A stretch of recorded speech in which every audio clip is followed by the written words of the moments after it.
Hello, everyone. Welcome back after a very brief hiatus, which was unintentional, by the way. Welcome back to your favorite aquarium podcast. Last week, I do want to apologize. Jason had other obligations, and I was going to fill in on my own, and, well, I'm just not very professional. I wasn't able to do it. So I'd like to apologize to our viewers and to you, Jason. I let you down. I'm sorry. You didn't let anybody down, man. It's just one of those things. Life gets busy, especially in the summer. And that is going to be a great segue into what we're talking about today. Sometimes life gets busy. And our subject for today, John, what are we talking about? We are going to talk about what do you do, you, Jason Adams, me, John Hudson, and the people viewing or listening. What do you do when you start to lose interest, when things get in the way? It could be you could have a couple of weeks like you just had, or like I'm having right now, where life is getting in the way and you're putting all of your attention onto that and not your aquariums, and you don't have that spark, that excitement that you've had, enthusiasm that you've had. What do you do to get that back? That's the challenge. Now, I've been doing this, Jason, for a really long time, but probably half the amount of time that you have, because you started before I did. We're the same age, but you started before I did, and I don't think you've ever taken a break, have you? I have not. I've always had at least one aquarium in, and it's actually, I think back, I'm like, wow, that's actually crazy that throughout my whole life and all the different places I've lived and I've moved different places, I've always just had at least one aquarium. Sometimes they were pretty small. It might be a 5-gallon or a 10-gallon. And I'm like, oh, I got some guppies in there or something like that. But no, I cannot recall a time in my life where I've ever not had at least one fish tank. So now there have been plenty of times in my life where, like you said, there are ebbs and flows. There's more interest, less interest. Life gets busy. I mean, you had busy seasons in your life. At one point in my life, I was working full time, going to school 3/4 time, which basically meant working a 9-to-5 job Monday through Friday. At least 2 nights a week were spent at school. An entire Saturday was spent at school, still trying to get to the gym 4 days a week. Oh, and by the way, having a family and having a newborn. And it's like, yeah, you have all those things. And guess what? Maybe if I had 8 or 10 aquariums, that isn't happening, right? So you just go through these seasons of life where it gets a little tough. Yeah, for me, I've had years where I didn't have aquariums, and it wasn't because I don't care about that anymore. It was more, it just didn't fit with what I was doing at the time, but it's never left me. This is one of those things that once it infiltrates your brain, it never leaves you. It's like riding a bike, and you never know what it's going to be that is that thing that sparks you back into it. Like, oh yeah, I remember how amazing that was, and I want to get back started on that. So it's never left me, and I've always had an aquarium. I just haven't always had them set up. But since 2007, I believe, I haven't gone without one. Actually, I just said that wrong. There was a very brief period where I didn't, and it was because I didn't have a house. I was staying at my sister's house. So for that brief moment, I didn't have one. But anyway, we don't need to get into the dark history of my past. But the thing that has inspired me to bring up this topic here today isn't necessarily the whole thing with taking breaks as much as it is being overwhelmed with the hobby, being not as enthusiastic about it, even though it's what I make a living at. And it's a shame to say it that way. Lisa and I have experienced that very recently. And, I don't need to go into all of the fine details, but the very brief summary of it is in 2020, Lisa and I started selling betas. You say betas because you're a smart person. It was Lisa's idea. She's like, this is my favorite fish. I love them so much. I want to sell them. And plus, we know the guy that sells the best betas on earth. So we want to, I want to start selling them. And so Mama gets what Mama wants. We started selling betas, and it was good, but it also wasn't. And I ended up setting up a very elaborate system for her in this building that I'm in right now. This building, Jason, you haven't been here. I don't know how familiar you are with it, but this building that I'm in right now is basically two buildings combined into one. The building that I'm in right now used to be a general store. The other building was a one-room schoolhouse that was a couple of miles away. They moved it here and connected the two buildings. That one-room schoolhouse is what became what we called the Beta House. And the beta thing, it just didn't work out. I don't really need to say anything else. Our love for betas didn't fade. Our love for being able to provide the best betas never faded.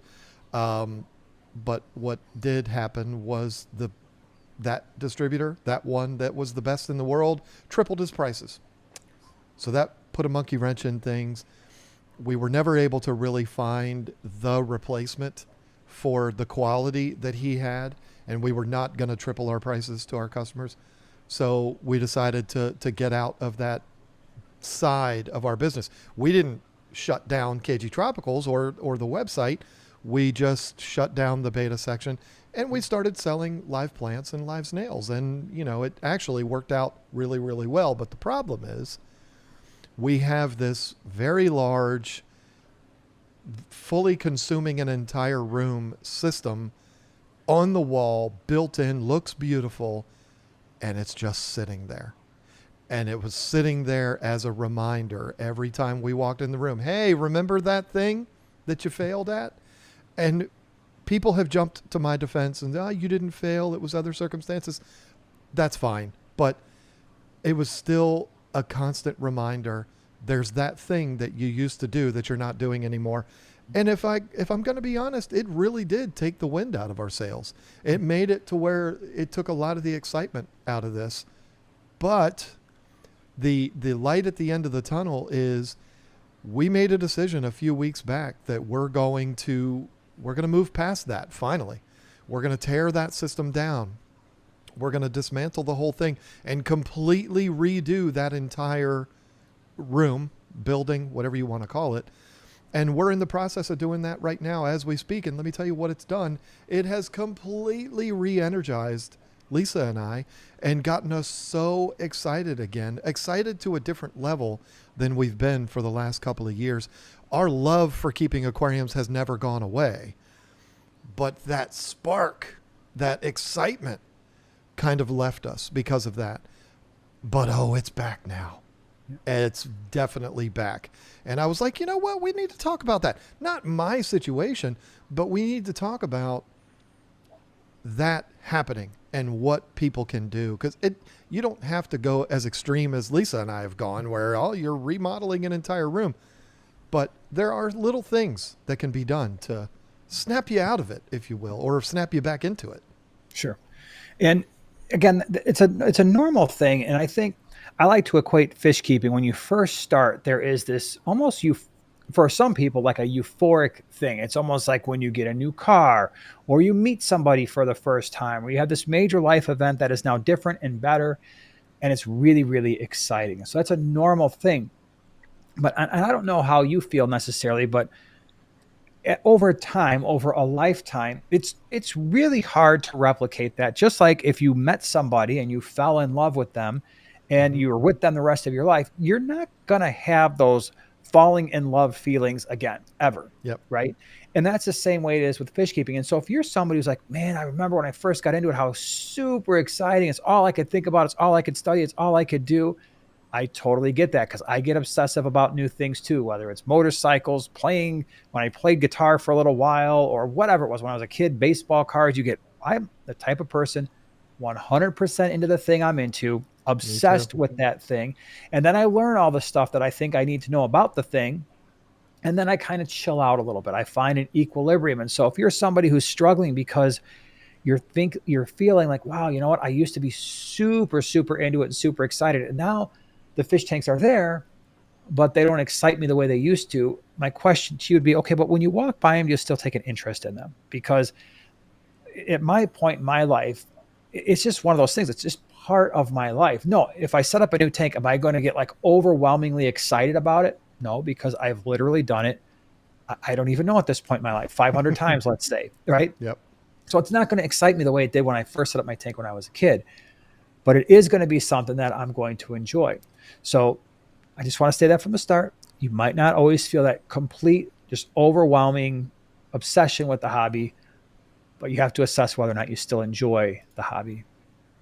Yeah, and I think that I'm certainly guilty of this, and I think you are too. I think we, as fish keepers, it has to be like the number one hobby for people just losing control and going completely overboard. I don't know anyone that only has one aquarium. I mean, yeah, everybody starts with one, but it's the same story. I started with one, but then I wanted these other fish, and then these fish bred, and those fish got in a fight, and now I have 19 tanks. I mean, that is more common. Again, it's the most common thing. I don't know anybody that just has one. That is somebody that would call themselves a fish keeper. You know, there are people that have aquariums just as a decoration in the corner. They don't really care about them. We're not talking about those people. We're talking about the crazy kind of people that would actually be listening to this podcast are people that have most likely lost control, and that can become overwhelming. And it can definitely, you find yourself in a situation where you're like, oh, what have I done? And it doesn't have to be a scenario like I've had where you have this reminder of a failure, whether it was our fault or not. It was a failure. That can make it really difficult and almost, dare I say the word burden, and you're all of a sudden now you feel guilt because you're not taking care of that thing. Now, let me be clear. When we shut down the beta operation that we had, there were not, 150 fish still in the system that we just let go. That didn't happen. We sold out of all of our inventory. Lisa kept a few for herself, and then it was over. I mean, we didn't have, it's not like we shut it down and then I was walking by seeing all of these betas looking out of the tanks at me going, hey, what's the deal? It wasn't like that, but it was seeing the system that I had worked hard, Lisa helped me with, to set up. And there was guilt associated with it. If you're not in a situation like that, but you have a couple of aquariums, you overwhelmed yourself with too many of them, and then you're walking by and the fish is looking up at you like, dude, do you not realize I'm swimming around in an unflushed toilet? Like, you start to feel that guilt.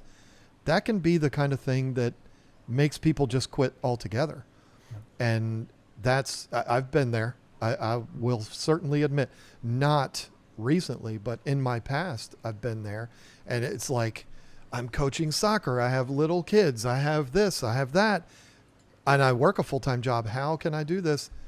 When it gets to the point where you're feeling guilty about it, that's when you know there needs to be some kind of a change. But what would be your first piece of advice for snapping out of that? You have that guilty feeling.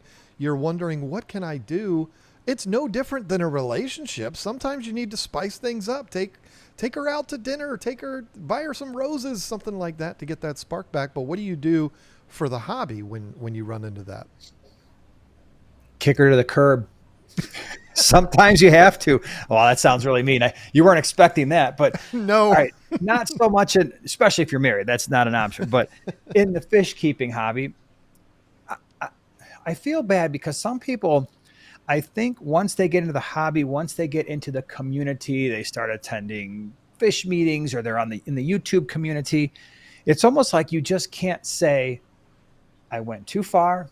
I need to scale back. Because essentially that's what you did. That's what I've done. Yep. And so when you look at even what happened with Primetime Aquatics, before I ever released the first video, I actually went back and I released Primetime Aquatics before I had the fish room. I had a 75 gallon and there was a 150 and I started building on that. I think we had about 6 tanks where this gallery is now. There was a couch, there was a TV, and I had like 6 just standalone aquariums. And then when I got the okay to build the fish room on the other side, I took advantage of it because it's something I always wanted to do. And so we added, initially there might have been 15, but now on that side there's like 30. And then that wasn't enough. And so then I took this side where I'm at right now. And for people who watched Primetime Aquatics for a while, we had another, I think there were 40 aquariums on this side, triple stacked. We had a big old giant thing of 10 gallons over there. Joanna then built the Nano Nook in her little area. And so when And it you was had all the said and studio done, upstairs. and we had the studio upstairs. We had some tanks in the bedroom. We had a tank in the living room, a couple in the kitchen. So when you added all those up, we hit 80 on the dot. Wow. Now, I said at the time, and it always maintained, that I cannot care for all these aquariums by myself the way that they were set up. They were not on auto water change. We did have wastewater systems built in, filtration systems built in, but it was the boys. Eli had one side, Luke had the other. They maintained those tanks every week. They were employees of Primetime Aquatics. We paid them to do that. Joanna and I took care of the tanks upstairs, which required very little care. Well, what happened? What happened was Luke grew up. He started going to college. He really couldn't balance maintaining this side of the fish room along with all those other things. And quite frankly, I started to evaluate, what are we actually doing with 80 aquariums? Are they looking the best that they could look? Are we really aquascaping them? Are we looking at all these tanks all the time? And the answer is heck no, because the more tanks you get, and most of you can relate, the less time you spend on each individual aquarium. And so that's when we made the decision, hey, all these things are lining up. Bye-bye to these 40 aquariums. Now we've got the 5 here. We've got the gallery. You know what? Funny thing happened. I could actually enjoy looking at those fish and at those fish tanks again because I'm in here all the time. And they're just easy to look at, easy to just sit there and stare at. And I've always said, when Eli gets to a point where he can no longer maintain aquariums, we'll have to deal with the fish room side, which is some decisions that we're going to be having to make here in the very near future because he's going to be graduating high school earlier than we thought. So I don't have the time to maintain 30 aquariums over there. And again, the reassessment is what's the purpose of your aquariums? And so for you, the viewer, again, the main point of the story is think about your aquariums. And sometimes you just have to scale back. There's nothing wrong with saying this season of my life is busy. Rather than mistreat 5 aquariums and not enjoy them and have them stress me out, maybe I can only have 1 or 2 right now. I completely agree with that.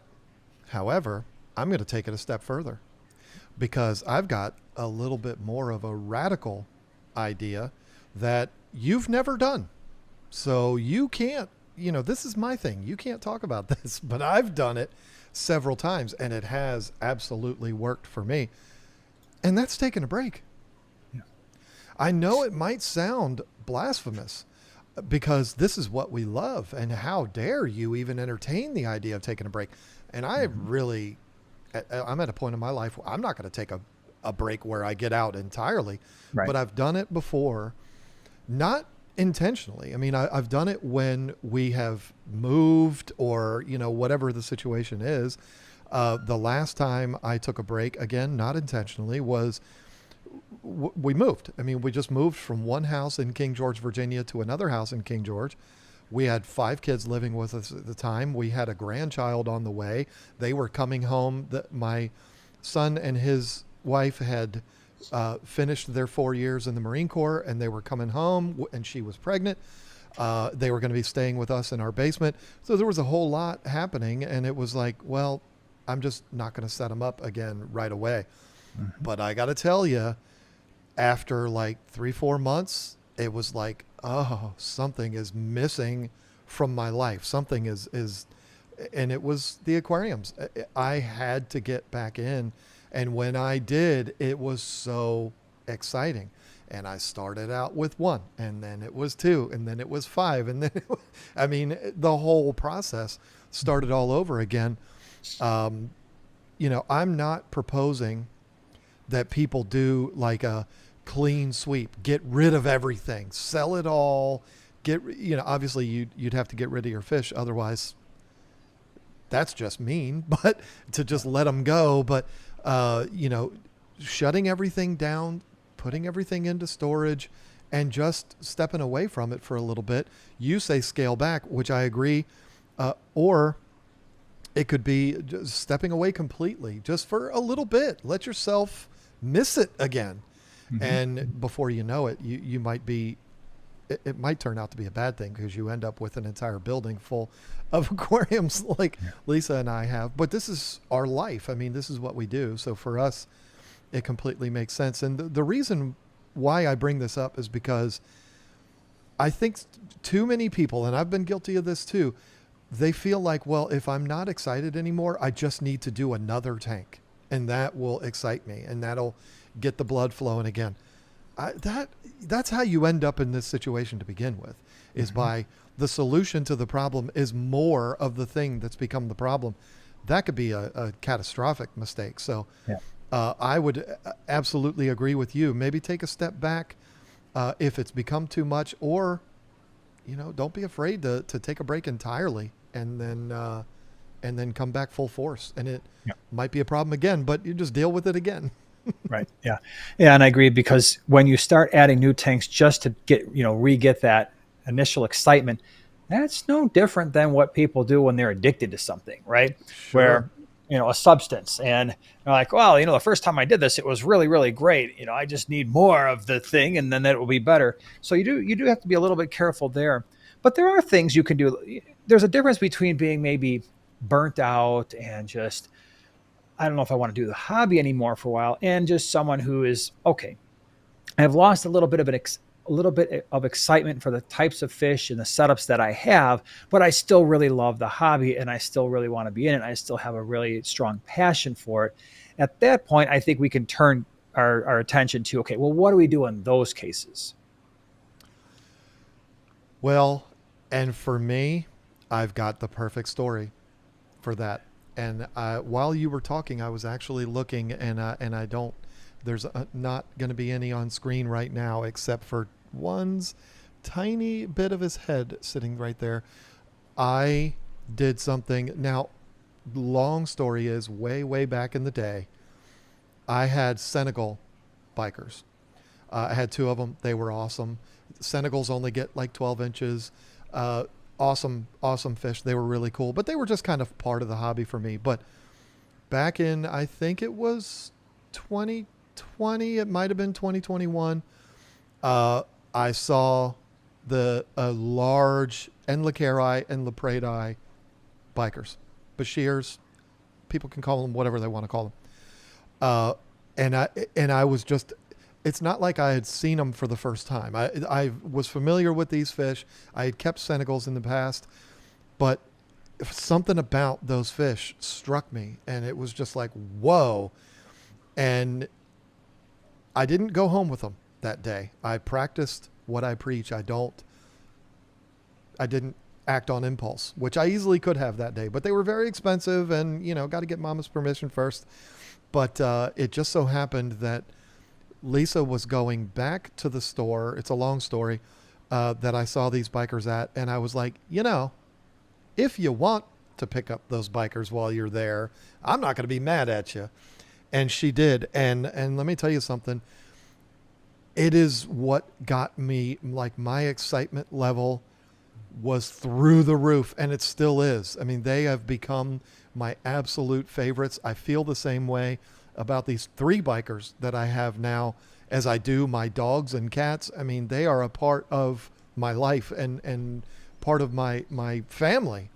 And it's probably, in the last 7 or 8 years, probably the most excited I've ever been was bringing in those three fish. So bringing in something that you've never kept before, that is a new experience, can absolutely change the game for you. And it's certainly got that spark back for me. I hope that answers what you were asking.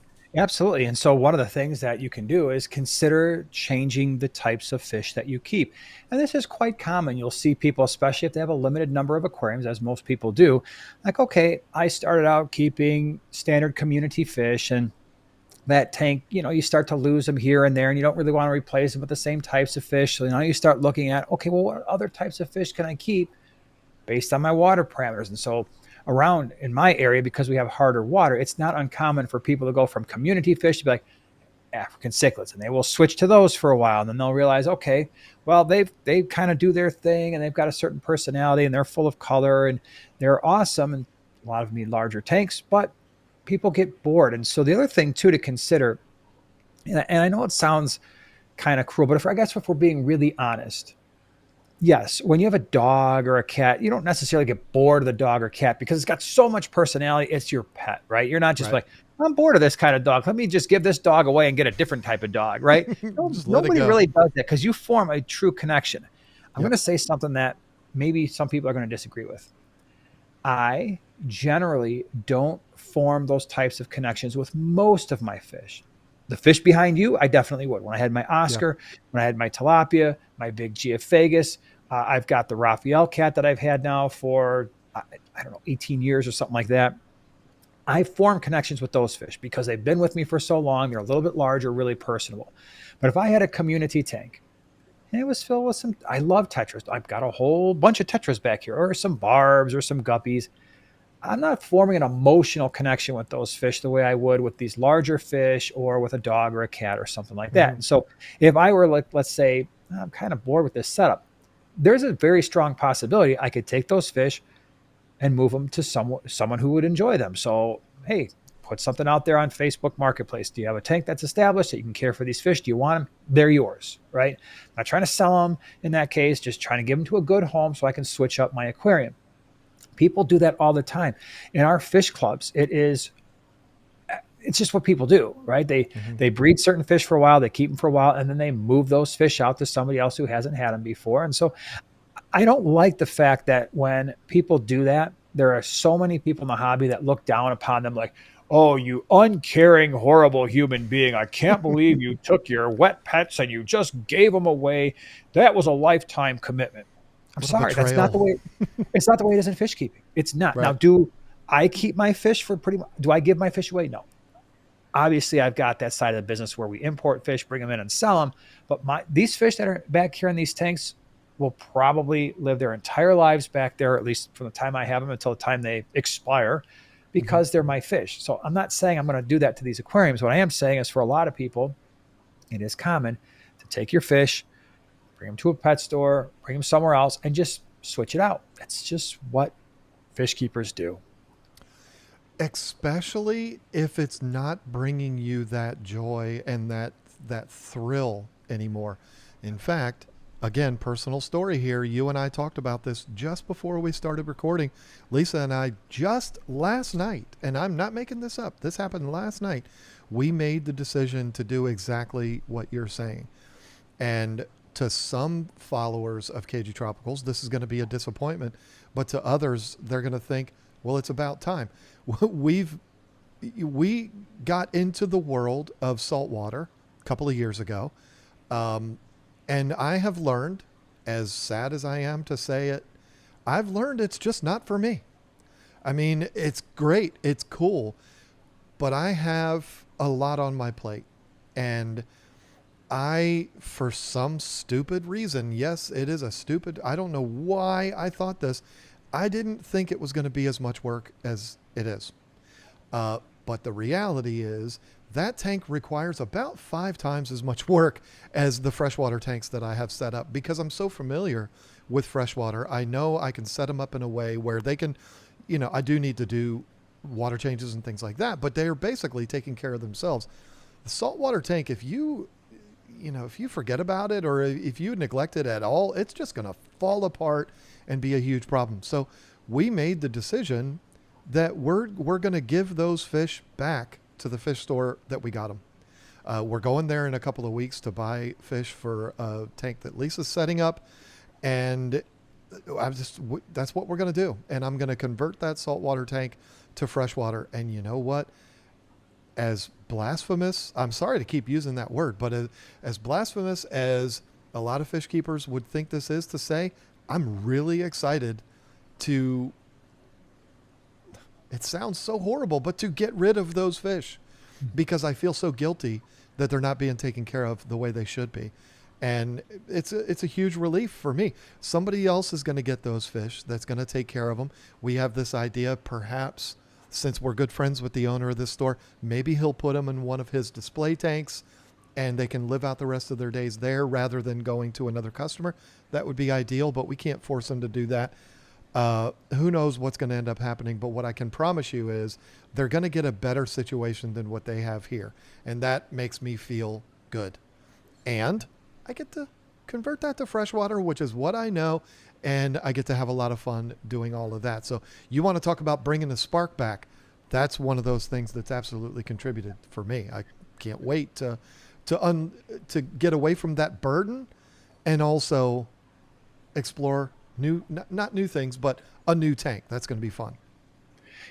Something else to keep in mind as we're talking about, just kind of switching things out. But you also have to be really careful when you make the decisions as to the types of fish you want to keep, because certain fish are easier to move than others. And so I'm imagining a situation like, I'm tired of the tank that you've got right behind you. And you've got these basically full-grown Oscars and the Bichers and the Pleco. And there's an element of irresponsibility there when you've got fish that you know are monster fish, going into it that this is a long-term commitment. Those fish that are behind you can live for well over 10 years. That going into it. And so you have to know your own personality at the same time and say, okay, like for me, I've got the Geophagus. I know that those Geophagus can easily close in on a decade. I didn't put them in there to get rid of them in 3 years. I'm like, I'm bored. Right. I put them in there to watch them grow. And that's the way I personally keep fish. Is I pretty much keep fish until they live their entire lives. But I've also had a lot of flexibility with all the tanks that we've had. But that's me.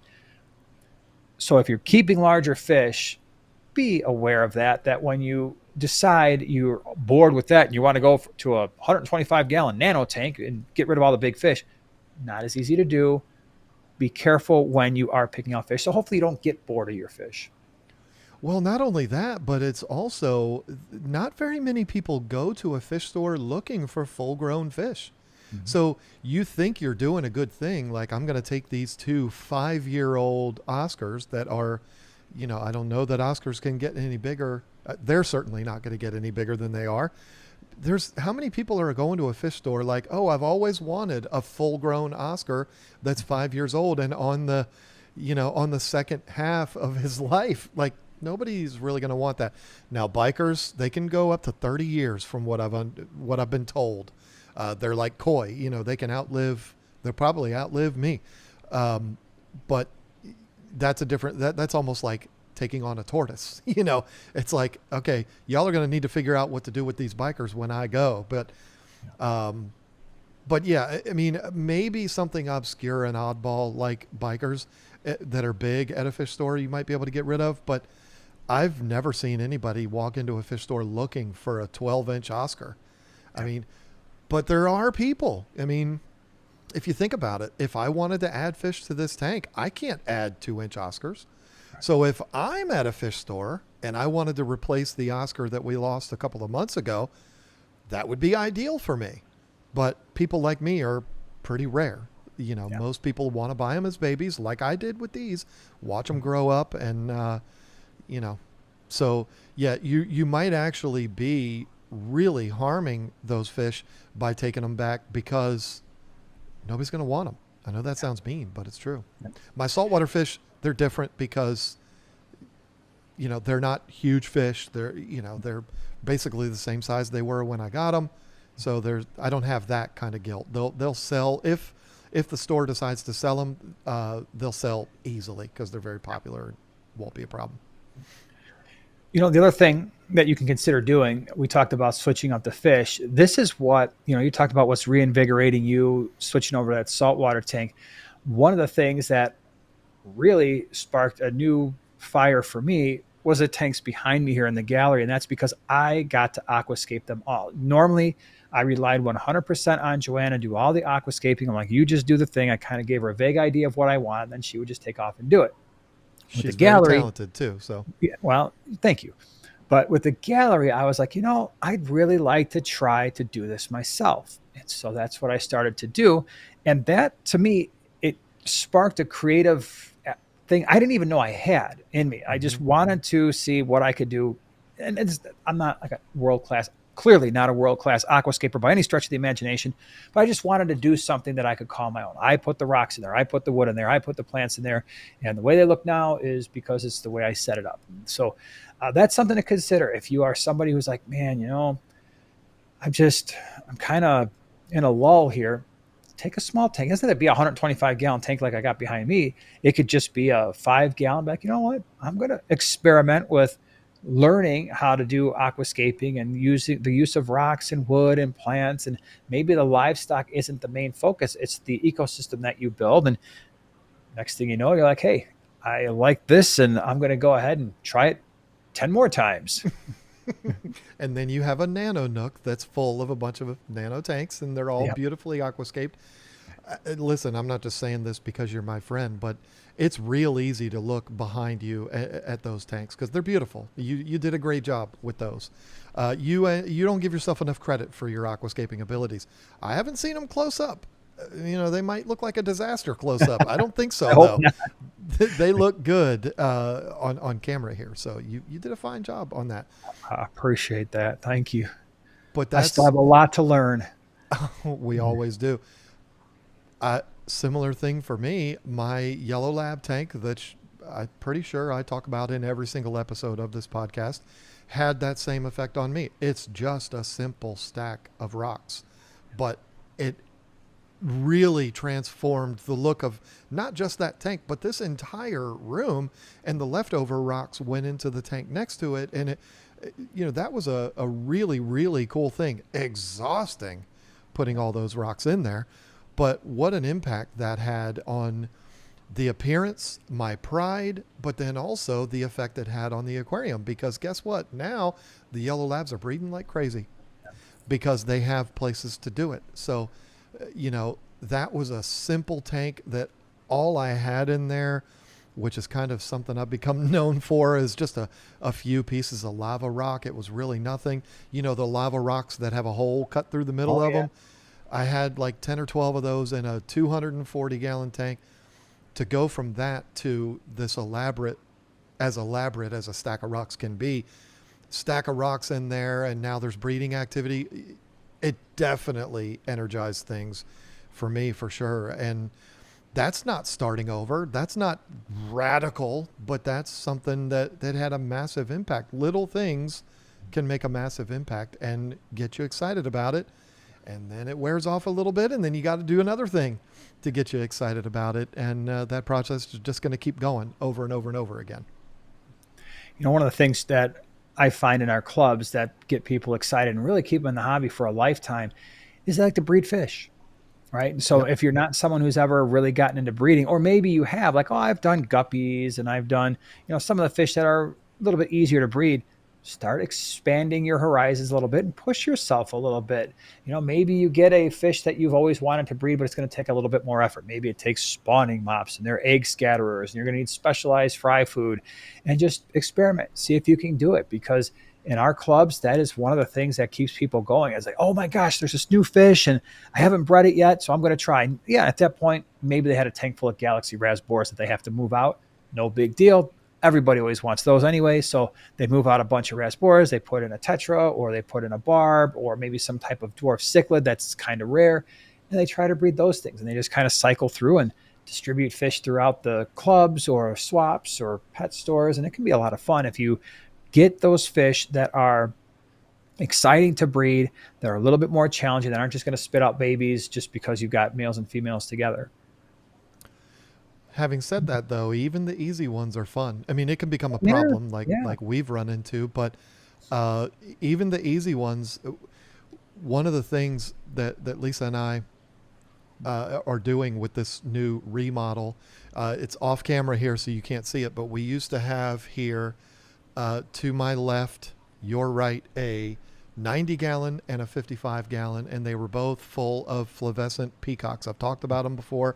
A breeding group, and then the fry. And we moved those yesterday from this room into the other building. And just that, I mean, we didn't do anything major. We just moved them. And so, of course, when you move the tanks, now they're sparkling clean, and their fish look like they're floating because the water's so clear. And so that helps. But also, when I came in here to kind of open things up this morning and get everything started, I turned on the light in the fry tank, and I just sat there and stared at the flavescent fry, which are all really small and brown. They're not beautiful fish, I just had so much fun just staring at these little babies. And those are super easy fish to breed. So the complicated ones, I completely agree. That's the challenge of it.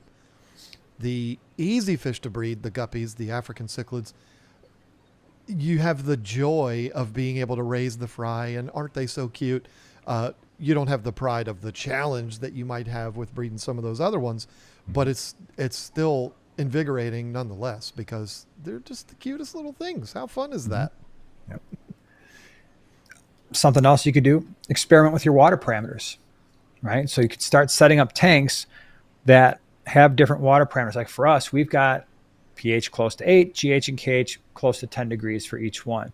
But those water parameters make it difficult. Like I would never be able to keep Ultim Angels. I have a really hard time with Otocinclus. German blue rams tend not to do all that well in our water.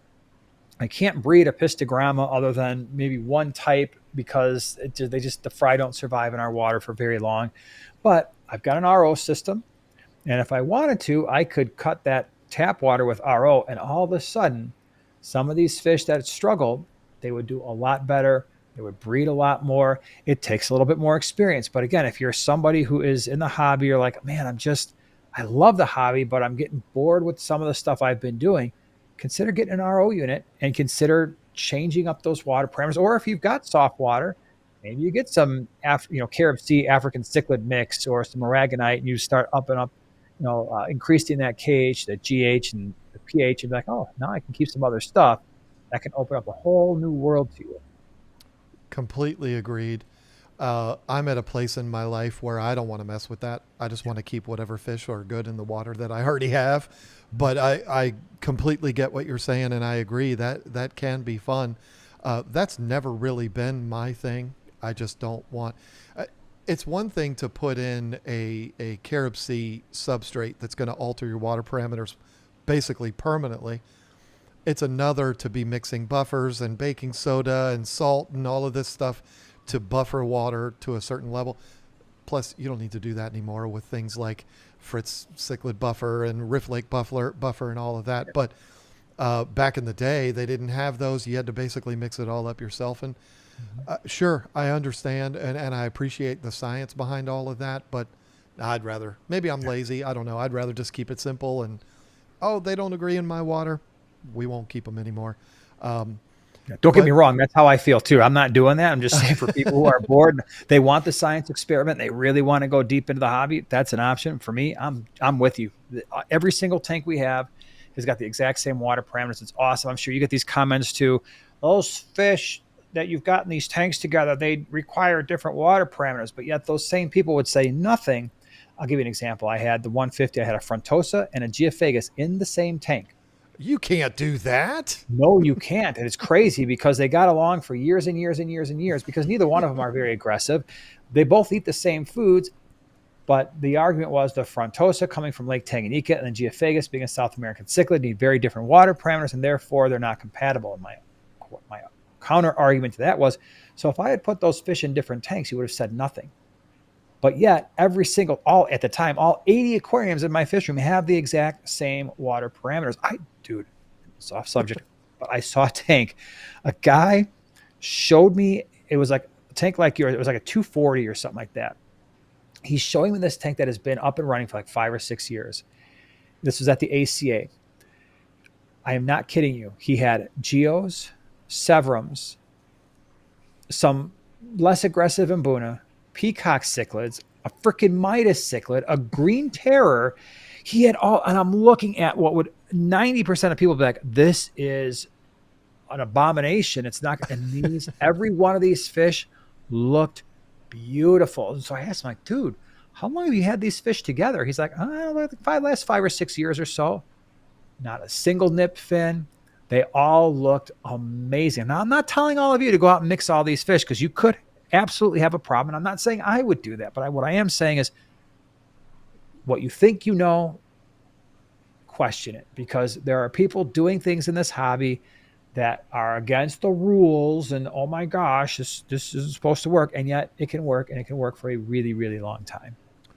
If you go way back, I don't remember, it might have been 2019, the very first time you and I did any work together, you were on a live stream with me on my channel, and I titled it "Breaking All of the Rules." That's right. Yeah. And the I made the thumbnail look like mugshots of you and Yeah.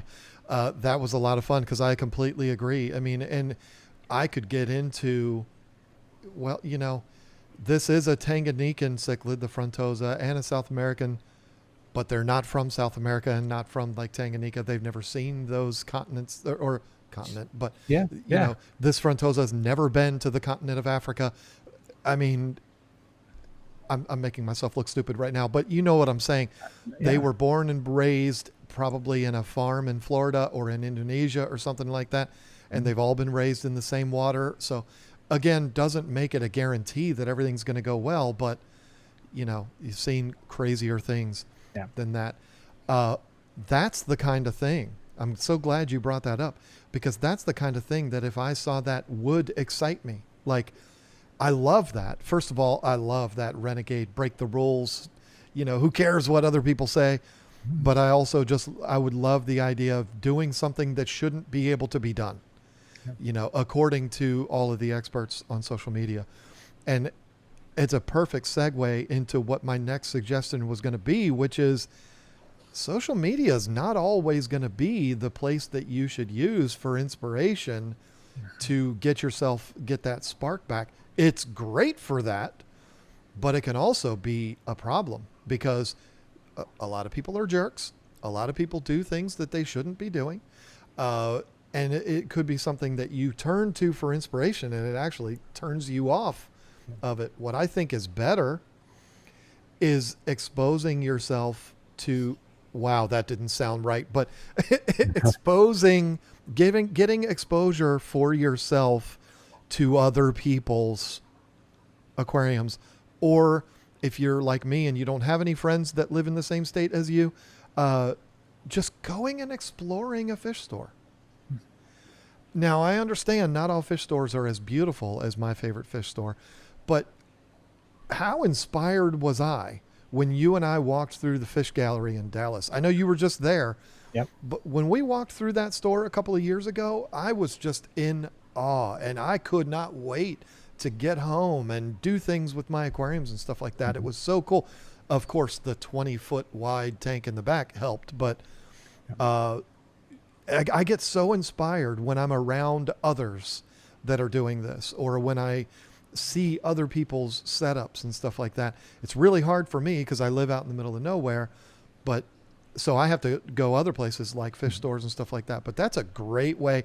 No agenda whatsoever. Just walking through, seeing what is happening.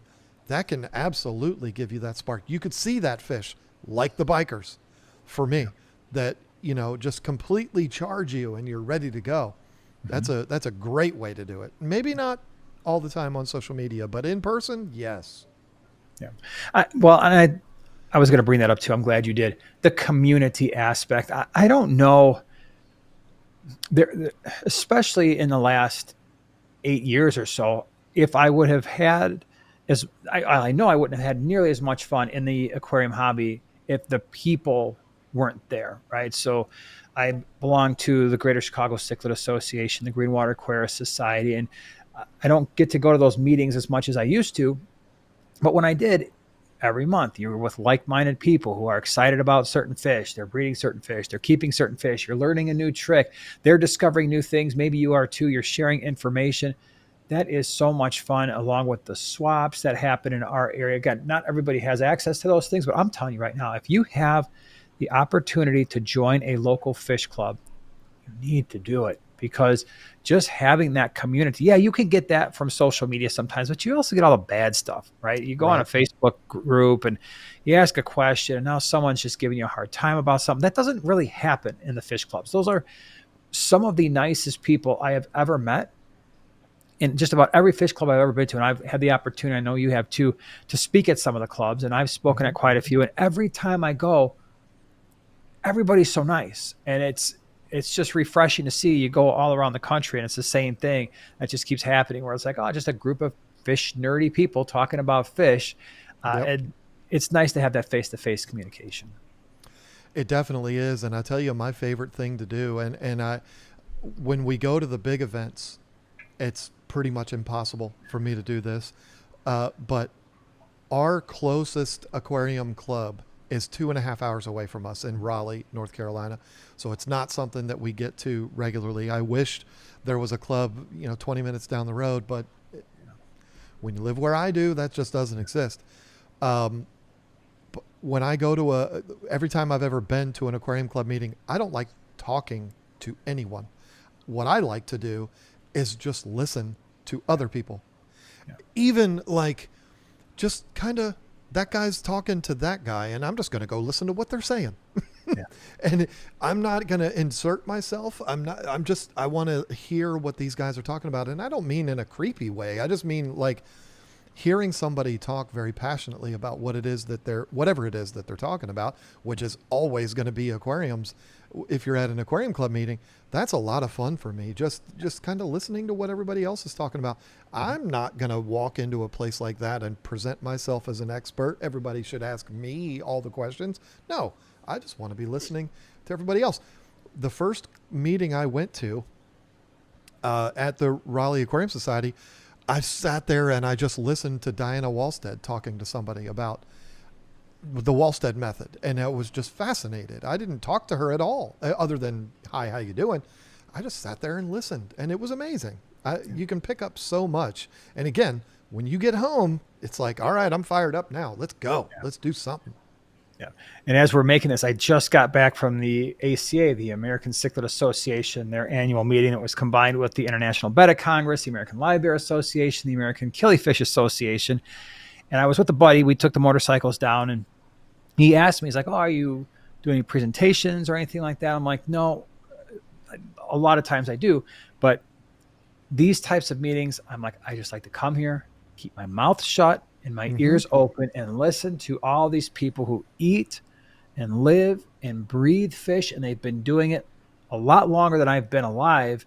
And when you do that, when you just be quiet and listen, you can learn an unbelievable amount. So if you are somebody who can go to an ACA or the Ohio Cichlid Association Extravaganza or the Keystone Clash or some of these larger regional meetings, go sit there, enjoy all the presentations. I didn't get to enjoy any presentations while I was there because I was in the vendor room. But if you're just showing up to show up, that's one of the main draws is go there and listen, because that entire area, I mean, they had one awesome speaker after another. And that was the only regret, is I wish I could have been in there and listening to those presentations a little bit more. I had a scenario happen to me and I'm so glad I was able to get through this, because it would have become a real problem, but it's a perfect example of what we're talking about. You and I, several years back, were fortunate enough to become acquaintances with Brian Barczyk. Mm-hmm. He is a guy that I admired for many, many years. Unfortunately, we lost him a while back, but he became a friend. And I remember being at an Aquashella, and I had watched hundreds of Brian's videos. I had never had any interest of keeping a reptile, especially a snake, because my wife would never allow it, and that's what he's really into. I had no desire at all to keep reptiles. But when I met Brian in person for the first time, and then I sat in on his talk at Aquashella, and then I was talking with Will Nace, and who is another person that keeps a lot of exotic animals and all of this. All of a sudden, I found myself wanting to go home and explore animals that I've never entertained. Like, I'm definitely getting an owl. Like I got to get an owl, and I got to get snakes now. I got to figure out a way, because I'm listening to Brian and how passionate he was about snakes. Rest his soul. But thankfully I didn't do anything, because that would have just made this problem way worse. But I've never so strongly wanted to go home and try something radical, brand new, that I'd never even entertained before. And it was because I was there in front of this mega star, Brian Barczyk, and Will Nace, and it was like a big deal to me. There's nothing that compares to the inspiration that you can get from being there in person to see these things, whether it's fish or things that you should not be involved with. Yeah. It's definitely a game changer. Yeah. So what else you got? We talked about, all right, if you're in the hobby, you're feeling a little off. I think the most important thing is don't be afraid to scale back or just take a break, right? You can look at keeping other fish. You can look at different types of, maybe explore your artistic side. And again, you might not be great at it, but just practice. Who cares? It's your tanks. You don't have to show them off on TV or anything like we do. So just enjoy that process. Maybe experiment and keep different types of fish. You can breed fish. Uh, Definitely, I think one of the most important things that we've said is the community aspect. Try to find that community somewhere because that can be really, really helpful. Yeah, and the only other piece of advice that I would give, and I am going to sound like such a hypocrite, and it's not going to make any sense why I would say this, and it would be the same if you said it. Don't let it become this problem to begin with. Yeah. Now, you and I both, you don't make your living doing this. You've got a big boy job, but this is a massive part of your life and an income for you, um, which is why you have the setup that you do. This is how I make my living. So I have all of these tanks. If I was not in the aquarium industry, I'd probably have 3 or 4 tanks right now. Yeah. I would not have this building full of aquariums. It just would not be a thing. Um, I completely understand how easy it is to lose control and just want all the aquariums. And you're driving down the street and you see there's an aquarium in somebody's driveway that says free. You have to stop and pick it up. I mean, things like that happen. I understand how easy it is to lose control. I have lost control many times in my life, but try to not let this become a problem to begin with by letting it get out of control. Because I could be wrong, but I think the majority of people who have this problem that we've been talking about, it's because they've put too much on themselves. It's not somebody that has one tank that they love and they take care of and they cherish that just loses interest. I don't think that happens as much as somebody who has aquariums in every room of their house and it's too much for them to take care of. Those are the ones that might deal with this problem. So don't let it become a problem to begin with, and you should be fine. And I understand how hypocritical it is for me to say that, but it's true. It's not at all. It's exactly, and I think it's a great way to kind of wrap up what we've been talking about because it's coming full circle again. And I've said this a million times on my channel. Don't let your hobby become a job unless that's the direction you are intending to take it. Because once you do that, it's no longer a stress relief. It's no longer a place where you can go and relax. It is now a set of things you have to get done. Yep. And it's really easy. Even if you don't intend to be in the, fish selling industry or something like that, it's really easy to take that tank number 1, 2, 3, 4, 5. By the time you get up to tank 6, 7, 8, 9, 10, you're like, I gotta go clean the tanks. Okay, my Saturday's shot. It's like cutting the lawn or something like that, or pulling weeds. Like, oh, I gotta go do the tanks. The minute you're doing that, the minute you've taken that hobby and turned it into a job, you've lost something there, and that is something that we all struggle with. And even if you want to do that, be careful. Be really careful when you intend to take your hobby into a job because it will become a job. It'll be everything you wanted it to be. And for a lot of people, I don't know about you, but I know quite a few people who work in this industry, and you ask them how many tanks they have, 0. At home, they have. You would be surprised how many people in the industry, you ask them, oh, what do you got at home? Nothing. I got a couple tanks at the office. That's it. When they go home, they want nothing to do with fish. When my son worked for that major fish wholesaler, there were a lot of people there that had absolutely no aquariums at home, even though they had access to all these crazy cool fish. They wanted nothing to do with it at home. It was what they wanted. It was a job, and they turned their hobby into a job, and then they got rid of their hobby, and it just became a job. Yeah. Cobbler's kids don't have shoes, right? Isn't that the saying? I mean, you can get too much. For me, that's not even an option for me unless I wanted to green screen fake aquariums behind me or something like that. I mean, the way I make my living is through education and making videos and sharing our crazy projects that we're doing and stuff like that.